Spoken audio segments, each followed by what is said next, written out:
Dear students, this is a revision video on ethers. In module 1, you have to learn about ethers, preparation by Williamson synthesis, reactions of ethers, that is cleavage by hydroiodic acid, and Claisen rearrangement mechanism, then Rizal's method of estimation of methoxy group, crown ethers, nomenclature and importance of crown ethers. So as we have previously discussed, ethers are groups including an oxygen atom which is bonded to two R groups. R can be an alkyl, aryl or a vinyl group. Then depending upon the R substituent, the ether can be symmetrical ether or unsymmetrical ether. If the two R groups are identical, this ether is a symmetrical ether, and if two R groups are different, it is a unsymmetrical ether. So these compounds may be classified further as open chain, cyclic, saturated, unsaturated, aromatic ethers and so on, depending upon the nature of the R group. Let us come to the nomenclature. The common names. The name of an ether is given by citing the two groups attached to the ether oxygen in the alphabetical order, then followed by the word ether. So the first example, the two R groups is methyl group, so we call it as dimethyl ether. The second example is there is an ethyl group and a methyl group, so in the alphabetical order ethyl will come first, so it is ethyl methyl ether. And in the third example it's a bit different, so here there is a phenyl group and a methyl group, so it will be methyl phenyl ether. And in the IUPAC system of nomenclature, ethers are named as alkoxyalkanes, alkoxyalkenes and alkoxyarenes. So in this system, the longest chain is the parent chain. So we have to see which is the longest chain among the two R groups, and that chain is the parent chain and it is the root word. So here in this case, both R groups are identical, so it is methoxymethane only. In the second example, there is a CH3 group and a C2H5 group. So C2H5 group is the longest chain, so it is the root word, that is ethane. It is the root word. So this is a parent chain, so the name will be methoxyethane. In the third example, it is methoxybenzene, and fourth example it is ethoxybenzene. So this is how ethers are named. Let us see some more examples. These are dimethyl ether. The second structure is diethyl ether and ethyl methyl ether. Then this structure is dioxane, then dimethoxyethane, DME. Then there is an aryl ether which is anisole, that is methoxybenzene. Okay, this is the methoxy group. There is a CH3 here and an oxygen. This is methoxy and this is benzene. Then ethylene oxide or epoxide, then polyethylene glycol. So in the IUPAC names, ether the ether is by taking the more complex alkyl group as the root name and naming the remaining part as an alkoxy group.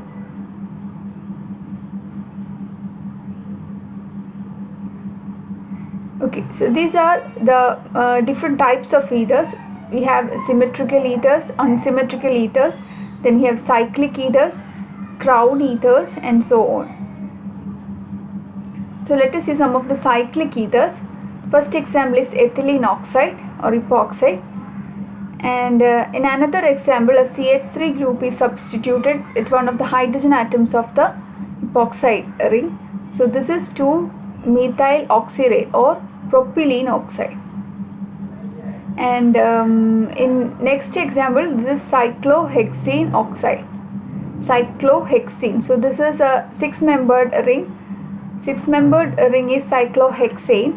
So here there was one double bond, and that is why it is called the cyclohexene part. So in the double bond an oxygen atom is inserted, so the name is cyclohexene oxide.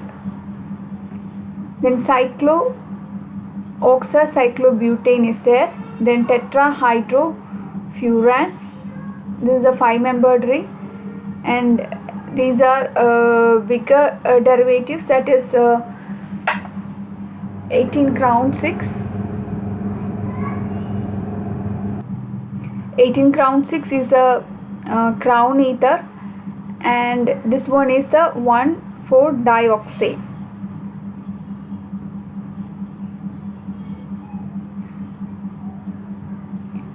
So ethers are actually soluble in alcohol. What is the reason for that? The reason is hydrogen bonding. So in pure alcohol, hydrogen bondings are very extensive. The oxygen lone pair and the adjacent hydrogens from the OH groups can form strong hydrogen bonds. But in the case of an ether alone, there is no hydrogen bonding. Whereas in a mixture of ether and alcohol, there exists hydrogen bonding between the oxygen of the ether and the OH groups of the alcohol. So ether lack the hydroxyl groups of alcohols, and without the strongly polarized OH bonding, without the strongly polarized OH bond, ether molecules cannot engage in hydrogen bonding with each other. So ethers do have non-bonding electron pairs on their oxygen atoms, however, and they can form hydrogen bondings with other molecules like alcohols, amines, etc. And these have OH and NH bonds respectively. So these are the reason why a mixture of ether and alcohol is having a comparatively higher boiling point when compared to pure ether. And this hydrogen bond will also affect the solubility, mutual solubility of ether and alcohol. Preparation of ethers. First method is bimolecular dehydration of alcohols. So in this method, in the presence of a protic acid like sulfuric acid, alcohols can undergo dehydration to produce ethers, so at 140 degrees Celsius. So this is an ideal method for the preparation through primary alcohols.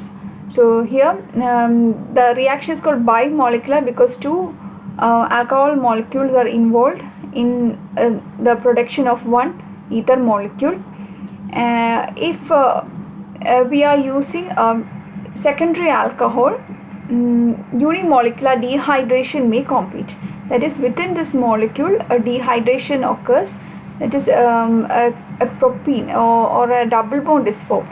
So such competing reactions will occur in the case of secondary alcohols. In the case of primary alcohols, we get ether alone.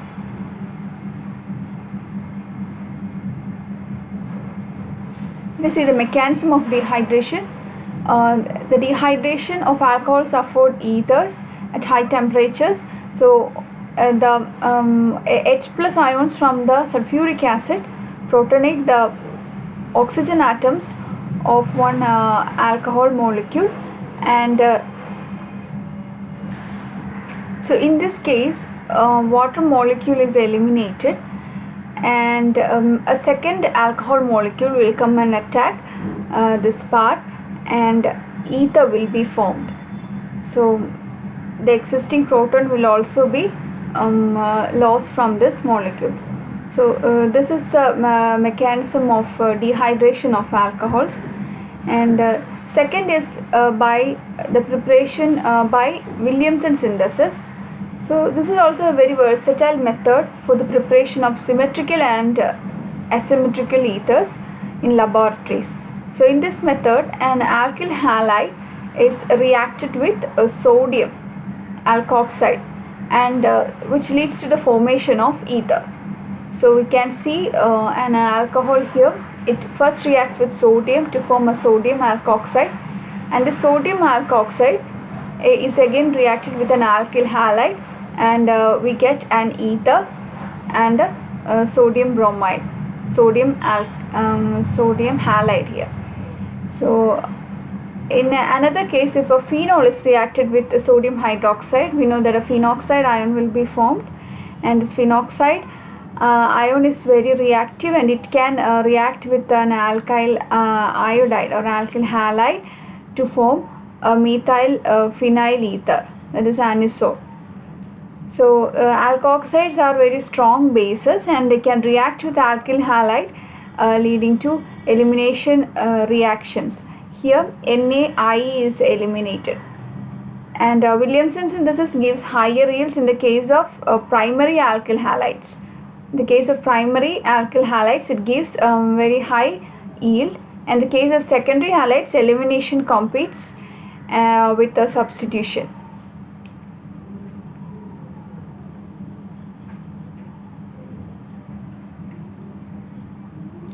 So these are the two steps. First step, in the mechanism of the first step, alcohol reacts with sodium metal to form a conjugate base, that is sodium alkoxide, with the release of hydrogen gas. The second step, sodium alkoxide is added to a primary alkyl halide to form the desired ether along with sodium halide. Another method is alkoxymercuration demercuration. This we did not discuss in the class, but here in this video we can see this. In this method, a double bond carbon is treated with mercuric acetate and an alcohol. So HgOAc twice. This is mercuric acetate, and ROH is alcohol. So this HgOAc part will give the ACOHG to one carbon, this group, and to the other carbon the OR is bonded. So this is a mercurial ether. It is having a mercury group. So this is mercurial ether, and this followed by reduction with sodium borohydrate NaBH4 gives an ether. Okay, so this group is removed, and a hydrogen from sodium borohydride replaces this mercury group, and we get a hydrogen atom here. So an example is given below. This is hex 1e, and this when treated with mercuric acetate and methanol and sodium borohydrate, we get the following compound: 2-methoxyhexane. This is a Markovnikov product. So here the addition to the double bond occurs through Markovnikov's addition reaction. So this is alkoxymercuration demercuration. The first step, it is an alkoxy mercury group is added. In the second step, it is demercurated. That is why this name alkoxymercuration demercuration. Then the chemical reactions. Although ethers are relatively inert towards reaction, they usually show good solvent properties for many non-polar organic compounds. So an acid catalyzed cleavage occurs when hydroiodic acid reacts with ether. So this reaction proceeds via a nucleophilic substitution mechanism. So let us see how these ethers are reacting with hydroiodic acid. Under cold conditions, ethers gives an alcohol and an alkyl halide with HI. Okay. In case of mixed ethers, higher alkyl groups form alcohols. So we can see how a dimethyl ether is reacting with HI under cold conditions. So we get a methanol and a methyl iodide. So these two are the product, a methanol and a methyl iodide. In the case of an unsymmetrical ether, that is ethyl methyl ether, it reacts with HI under cold conditions. We get ethanol as a alcohol as a product, and a methyl iodide as a other second product. So again here I have given a mechanism for the an HI substitution in a symmetrical ether, that is diethyl ether. In this case, the proton is actually first attaching to the oxygen atom of the ether, followed by the bond shift. Here CH3CH2 plus, this is the carbocation, is formed, and CH3CH2OH will be formed, that is ethyl alcohol.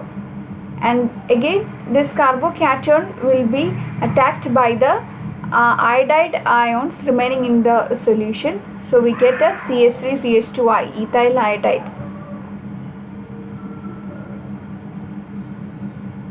Then what happens under hot conditions? Under hot conditions with excess of hydroiodic acid, ethers will give alkyl halides only. So however, in the case of phenyl ethers, we get phenol and alkyl halide as a product. Let us see this. So diethyl ether is reacting with excess of HI under heat. So this is a hot condition. We get ethyl iodide, 2 molecules of ethyl iodide and water. So here alcohol is not formed under hot conditions. And then methyl ether again reacts with HI under hot conditions to give ethyl iodide, methyl iodide and water. Okay, and if you are taking phenyl ethers, in the case of anisole, it will react with HI to give a methyl iodide and a phenol. So this is how ethers are reacting, so with HI. So under hot conditions, alcohol will not be formed, except in the case of anisole, phenol will be formed. While under cold conditions, a methanol and an alkyl iodide will be formed. Now let us see Claisen rearrangement. So Claisen rearrangement, it is a pericyclic reaction. Okay, the first point is that Claisen rearrangement is an intramolecular reaction. That is, reaction is occurring within a single molecule itself. It is an intramolecular rearrangement reaction, and it is a category of pericyclic reactions, and it is 3,3 sigma tropic rearrangement. So in a Claisen rearrangement, an allyl vinyl ether or an allyl aryl ether undergoes a 3,3 sigma tropic rearrangement to produce a gamma delta unsaturated carbonyl compound. So this reaction is facilitated either by heat or by a Lewis acid. So and the point is that it is a concerted process where bond breaks and forms at the same time. Okay, so it's a very fast reaction, and it is usually an irreversible process, because the product side is more stable than the reactant side. So and the product is considerably more stable than the reactant. Therefore, this reaction will not be usually irreversible. So this is the Claisen rearrangement of an allyl vinyl ether. You can see the structure here. There is an allyl part and a vinyl part. And when this compound is subjected to heating, a rearrangement occurs, 3,3 sigma tropic rearrangement occurs. So this sigma bond is broken, and the shift of all these sigma bond and double bonds will occur, and here a sigma bond will be formed. You can see the bonds formed in this process, that is C1 C6 bond is formed, and C4 C5 pi bond and C2 oxygen pi bond is formed, and the bonds broken in the process are C1 C2 pi bond, C5 C6 pi bond and C4 oxygen. Let us see the mechanism of Claisen rearrangement. In the first step, when the structure is subjected to heating, the reorganization of the bonding occurs in this way. So here the oxygen and the C4 bond is breaking, is partially breaking. So we can see here there's only a partial bond here between the 3 and 4 atoms, and this sigma bond is shifted to the adjacent position, and subsequently this pi bond is shifted to the 1 and 6 atom, So here a partial sigma bond is formed. So this pi bond is converted to a sigma bond here. So this is 1,6 position. You can see a partial bond formation. And again, as a result of this shift, this pi bond is transferred to the 4,5 position. So here there is a cyclic transition state in this structure. Then this transition state is converted to the next structure, that is a ketone, a carbonyl compound is formed here. It's not a ketone, it's a carbonyl compound. So here you can see that the sigma bond disappeared, and overall there is a shift in the position of the sigma bonds and double bonds. So a similar reaction to Claisen is a Cope rearrangement. Here in the Cope rearrangement, the oxygen position also there will be carbon. So these are all similar reactions. These are a category of pericyclic reactions.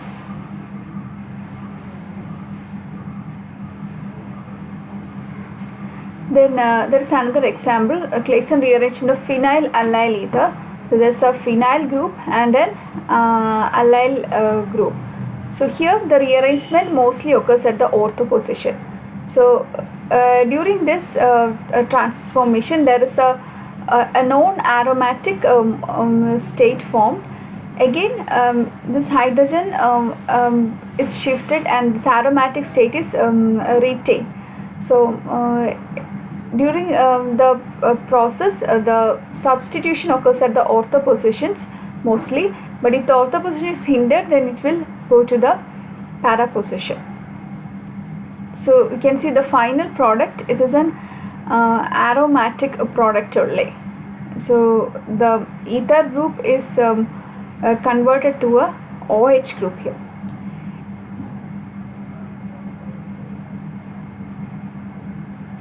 In the case of allyl vinyl ether, the ether group was converted to a carbonyl group.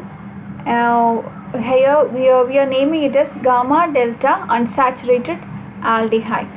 This is because at the gamma delta position of the carbonyl group, at the gamma delta position, this is the 5 and 4 position, gamma delta position of the carbonyl group, there is an unsaturation formed, newly formed.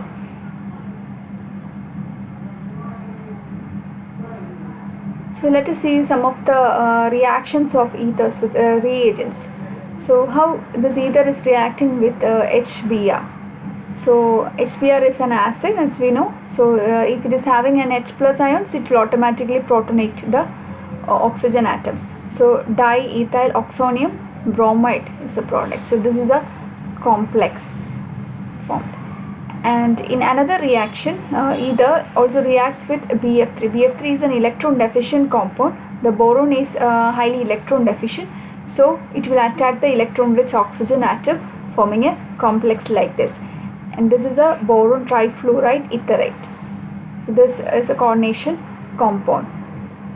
Again, these type of reagents are also used in hydroboration reactions.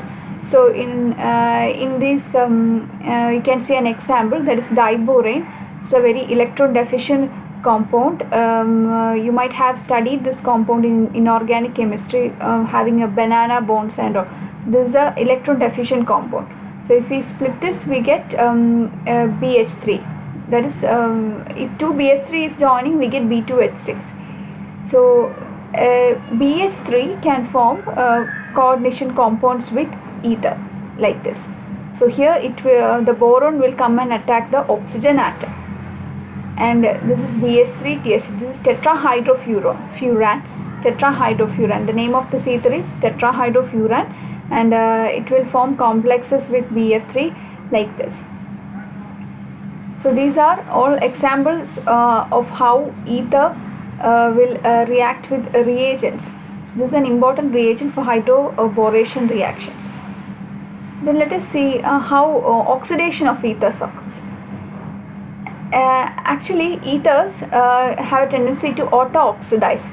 So if you are leaving this ether in the laboratory open, unattended, it can form some dangerous complexes like hydroperoxide or dialkyl peroxides. So these are very unstable and very explosive in nature. So ethers are subjected to auto-oxidization. So you can see an ether here. When oxygen is coming in contact with ether, this oxygen insertion occurs either at the CH position, forming COOH, that is, this is a hydroperoxide. 2 oxygen atoms are substituted. Or this oxygen can substitute at the OC position. So there will be a single oxygen substituted here. So that is COOC bond. This is dialkyl peroxide. Okay. So both these compounds can be formed if ether is left open, exposed to air. Okay. Then we studied about the methoxy group estimation using Ziesel's method. So in this actually the methoxy group of an ether can be reacted with a hydroiodic acid, and the resulting products are an alcohol and a methyl iodide. So methoxy liberated is adsorbed in alcoholic silver nitrate solution, and silver iodide is precipitated.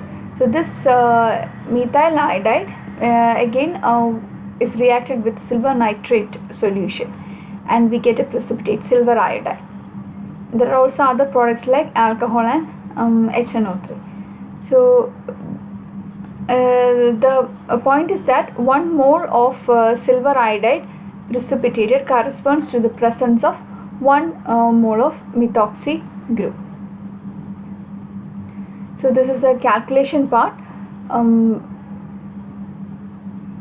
So in this reaction there are 2 steps. In the first step we treat the given organic compound, that is the ether, with HI. We get an alkyl iodide. In the second step the resulting compound is treated with the silver nitrate, and the AgI is precipitate. You can see this yellow precipitate. So we are actually calculating the weight of this precipitate, and we take the weight of the sample taken as W1 grams, that is the weight of the ether. Okay, the given sample ether, that is W1 grams. The weight of the silver iodide forms, we weigh the weight and we take it as W2 grams. Okay, and from the above reaction 1 mole of AgI is equal to 1 OCH3 group, and if in 1 mole 234 grams of silver iodide will be equivalent to 31 grams of OCH3 group. And from this the percentage of methoxy group is calculated from this formula, 31 divided by 234 into W2 by W1 into 100. This is a calculation part. Now we come to crown ethers. Crown ethers are cyclic compounds which are having several ether linkages, not one single ether. These are having several ether linkages. Several oxygen atoms are present here, and these are macrocyclic polyethers.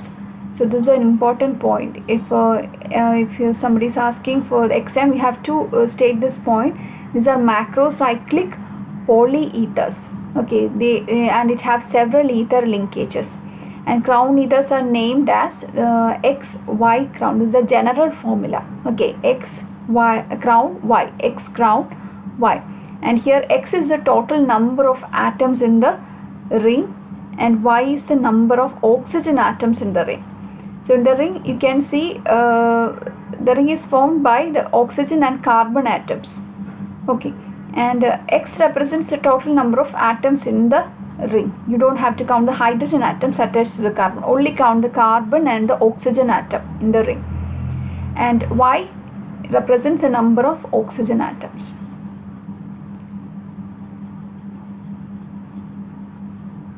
So you can see a few examples here. The first structure is 18 crown 6, the second structure is 15 crown 5, and the third structure is 12 crown 4. So all these are examples for crown ethers. So you can see how it is numbered. If you are giving the number 1 to oxygen atom, you have to give the subsequent numbers to all the other atoms in the ring. So there are in the first structure there are 18 atoms in the ring.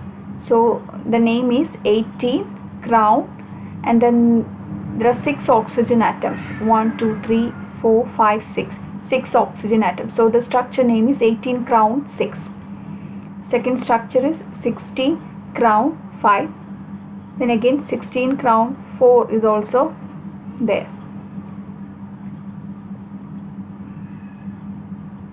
So the specialty of crown ethers is that it can bind small cations like lithium, sodium, potassium.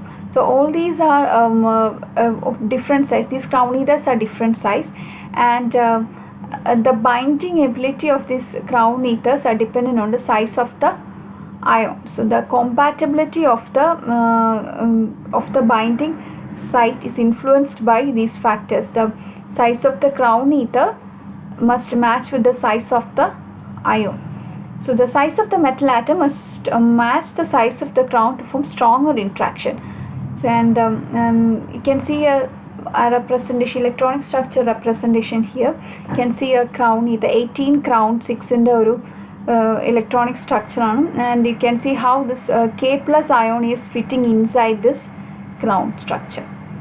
So if the size of the ring is too big and the ion size is too small, then this binding will not be very tight. So these type of bindings are examples for supramolecular interactions. Is a weak binding forces. Weak and non-covalent. It is not covalent. It is a non-covalent weak interactions. In these 3 examples, you can see a lithium cyanide, a salt can form a complex like this with 12 crown 4. And in the second example, a sodium hydroxide can form a complex with 15 crown 5 like this. And KMnO4 can also form complex with 18 crown 6. This is the third structure. So in all these structures, you can see that the oxygen lone pair is weakly bonded to the electropositive metal ion. These are the weak bonding interactions. So this is a kind of lock and key mechanism. So we know that a key is very specific to a particular lock. Similarly, a metal ion is very specific to its component crown ether. So this is a lock and key principle operating inside these type of molecules. So let us see the importance of crown ethers. Crown ethers are used mainly in phase transfer catalysis. So we see an example for 18 crown 6, which is binding with KMnO4. So this 18 crown 6 can transfer KMnO4 from a polar medium to a non-polar medium. So KMnO4 is not actually soluble in benzene. And if you want to conduct any reactions in benzene, like any oxidation reaction of any molecule in solvent benzene, and we have to add KMnO4, but this KMnO4 is not soluble in benzene. So what we do is that we take some 18 crown 6 and add to the reaction media. So this 18 crown 6 will complex with KMnO4 and bring this oxidizing agent into the benzene medium. So there is a transfer of KMnO4 from a polar medium to a non-polar medium. So inorganic salts dissolve in organic solvents, leading to an anion, leaving the anion unassociated. So when this KMnO4 is actually binding with the crown ether, this K plus part is binding inside the crown ether. So this MnO4 part will be very free, and they can easily react with the reagents in the medium. So this will enhance the reactivity. So we see an example here. This is a toluene. Toluene molecule have to be converted to benzoic acid. The CH3 group has to be oxidized. So what we do is that we take an aqueous KMnO4 and we also add some crown ether.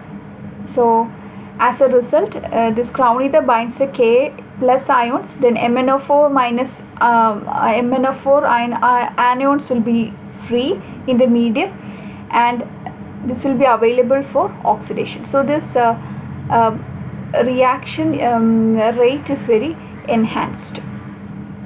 So let us see what is a phase transfer catalyst. So phase transfer catalyst is soluble in both solvents, and that is an aqueous and organic solvents, and it carries anions of inorganic salt into organic solvents and returns them into the water phase.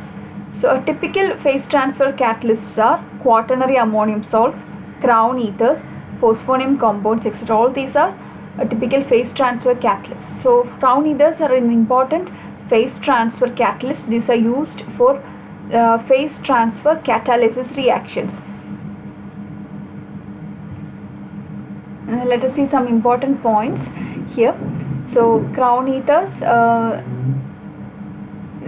these are the following features that makes them a good phase transfer catalyst. First is that these molecules have a hydrophobic exterior and a hydrophilic interior. You can see that inside the molecule there is oxygen atom. So these oxygen atoms provide a hydrophilic interior. Okay, there is a polar region with so much electrons inside. So there will be a hydrophilic interior, and the exterior will be very hydrophobic.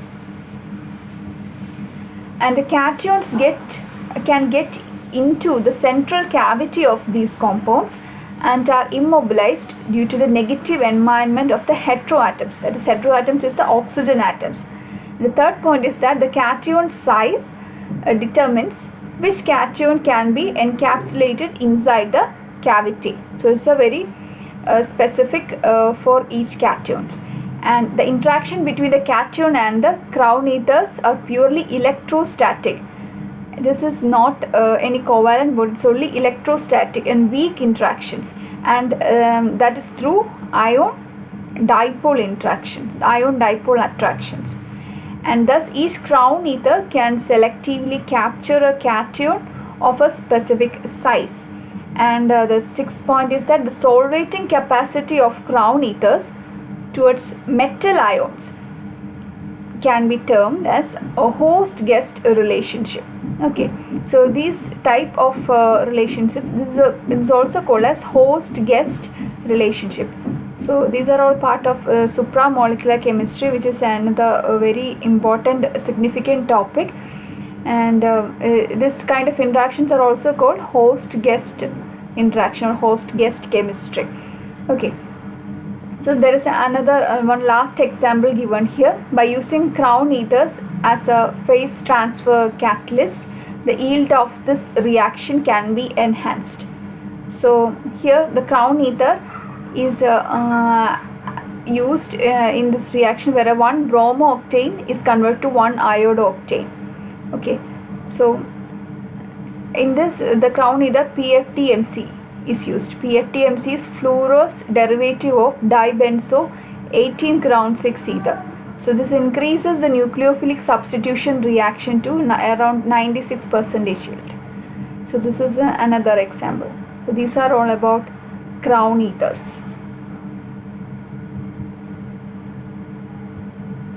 Thank you.